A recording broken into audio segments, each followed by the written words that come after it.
Uma palavra de amor, uma palavra de Deus. Olá! Primeiro eu gostaria de agradecer ao pastor Messias pela oportunidade de estar aqui fazendo essa devocional. Também gostaria de dizer que estou muito feliz de poder falar com cada um de vocês, irmãos queridos da Boas Novas. Já faz mais de um ano que a gente esteve na igreja e agora nós podemos aí, pelo menos virtualmente, manter esse contato gostoso e podermos refletir juntos na palavra de Deus. Queria eu e minha esposa, a Cíntia, que nós pudéssemos estar presencialmente com os irmãos e os irmãos presencialmente na igreja também, mas agora com esse vírus, com toda essa crise, com toda essa bagunça que está no mundo, está difícil. E nós tivemos que adiar nossa volta ao Brasil, mas estamos muito ansiosos para em breve podermos retornar e em breve podermos estar junto aí com os irmãos na Boas Novas. Estamos ansiando esse momento de compartilharmos aí a vida juntos, morarmos aí perto do Piraporinha e estarmos perto dos irmãos. Vai ser muito bom, vai ser uma bênção para a nossa vida, estamos muito ansiosos por isso. E agradecemos aí também, agradeço aí a amizade com o pastor Messias, que tem sido já também bênção na minha vida, nas nossas conversas no WhatsApp e tudo mais. Então, mesmo que virtualmente, é muito bom poder abrir a Bíblia com vocês nesse dia e podermos, então, sermos encorajados pela palavra de Deus.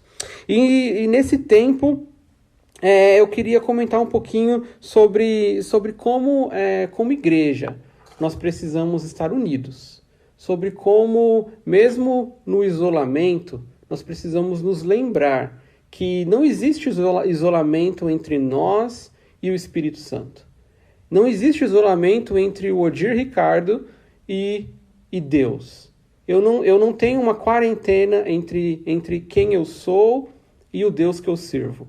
E eu preciso me lembrar disso todos os dias, porque talvez você está em quarentena, talvez você está um pouco longe de outras pessoas, mas o seu Deus, o nosso Deus, ele continua com você todos os dias. E é importante que nós tenhamos uma coisa chamada comunhão. A comunhão ela é essencial para a igreja. A comunhão ela é maravilhosa para a vida da igreja. Mas a comunhão ela não é simplesmente ou somente uma comunhão horizontal. Uma comunhão entre eu e irmãos em Cristo. Uma comunhão entre nós como igreja. A comunhão ela também é vertical no sentido do meu relacionamento com Deus.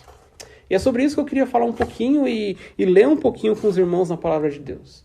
É um desafio para que nós possamos nos lembrar que a nossa comunhão com Jesus, a nossa comunhão individual com Jesus, ela vem em primeiro lugar. A nossa afinidade com o Senhor Jesus, o fato de estarmos juntos com Jesus, com Deus, caminhando com o Senhor, e isso não estou falando num contexto coletivo, mas num contexto individual na minha vida, isso é muito importante. E isso deve continuar a ser praticado por nós, mesmo em quarentena, mesmo que ainda não tenhamos cultos presenciais, mesmo que o mundo vire de ponta cabeça, não importa. Pessoalmente falando, eu preciso caminhar com Jesus. Eu preciso tomar essa decisão de continuar caminhando com o Senhor Jesus. Então vamos abrir a nossa Bíblia. Se você estiver preparado para abrir a sua Bíblia nesse momento, eu vou ler em Marcos capítulo 3. Marcos capítulo 3, versículos do 13 ao 19, um trecho muito interessante de Jesus anunciando os 12 discípulos que estariam mais próximos dele a partir daquele momento. E então temos aqui esse texto em Marcos capítulo 3, versículo do 13 ao 19. E diz assim a palavra do Senhor a partir do verso 13. Depois subiu ao monte e chamou os que ele mesmo quis, e vieram para junto dele. Então designou 12 para estarem com ele e para os enviar a pregar, e a exercer a autoridade de expelir demônios. Eis os 12 que designou: Simão, a quem acrescentou o nome de Pedro, Tiago, filho de Zebedeu, e João, seu irmão, aos quais deu o nome de Boanerges, que quer dizer filhos do trovão.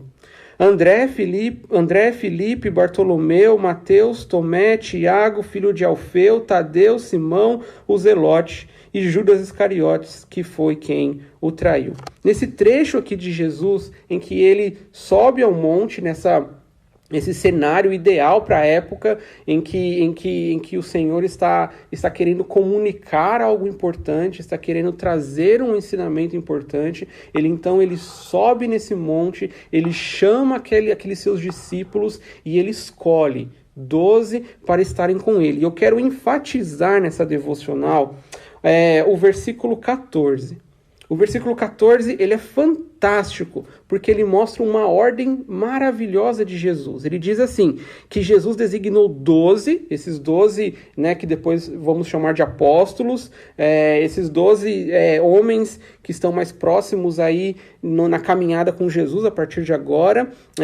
Então ele chama os 12, mas ele chama, olha só, preste atenção no versículo 14, ele chama para estarem com ele e para os enviar a pregar. Essa ordem, ela é importante. Primeiro, Jesus chama os 12 para estarem com ele, para comunhão com o Senhor Jesus, para andar com o Senhor Jesus. Às vezes a gente pensa que primeiro a gente tem que fazer, primeiro a gente tem que sair pregando, ensinando, discipulando, primeiro a gente tem que falar sobre o Senhor Jesus. Não, antes disso, nós precisamos ter comunhão com o Senhor Jesus. Antes de qualquer outra coisa, o primeiro passo, a ordem de Jesus aqui para os 12 é: andem comigo, andem com o Senhor Jesus, gaste tempo com o Senhor Jesus. Nós não somos aí os 12 discípulos, nós não somos como eles, mas nós podemos andar com o Senhor Jesus. Cada dia mais andar com o Senhor Jesus. Se a gente for uma igreja que anda com o Senhor, se a gente for uma igreja que anda com o Senhor Jesus, a gente vai ser coletivamente uma igreja mais forte. Se individualmente andarmos com Jesus, coletivamente, quando nos reunirmos de novo, nós vamos ser uma igreja muito mais forte. Mas o desafio é, primeiro, antes de mais nada, versículo 14, ele chamou os 12 para estarem com ele, para andar com Jesus.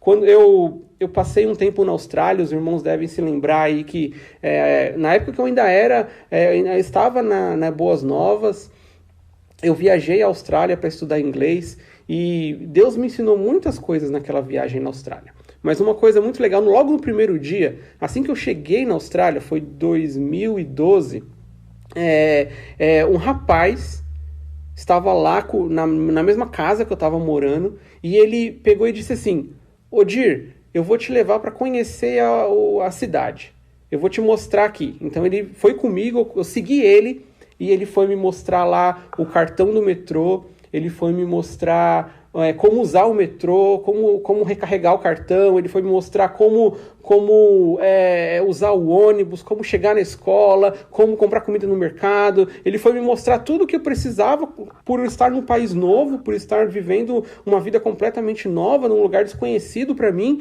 Ele foi começando a me mostrar tudo o que precisava, de forma bem empolgada, mostrando porque ele sabia, mostrando porque ele conhecia. E é esse o ensinamento.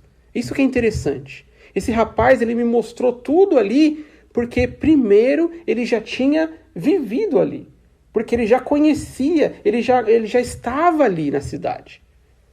Da mesma forma, antes de falar sobre Jesus, eu preciso gastar tempo com Jesus. Antes de falar sobre Jesus, eu preciso amar o Senhor Jesus, eu preciso ter uma comunhão com o Senhor Jesus, e depois, naturalmente, eu vou, como esse rapaz me apresentando como usar o metrô, como usar o ônibus. Você faz tudo isso naturalmente porque você já tem você já conhece aquele local. Ele já conhecia aquela cidade, então ele podia me apresentar. Se você conhecer o Senhor Jesus de forma íntima, você poderá apresentar o Senhor Jesus para as pessoas. Então o desafio para todos nós, porque todos nós somos pecadores e vamos lutar. O desafio para mim e para você é que nós possamos andar mais com Jesus. Um grande abraço e que Jesus te abençoe. Uma palavra de amor, uma palavra de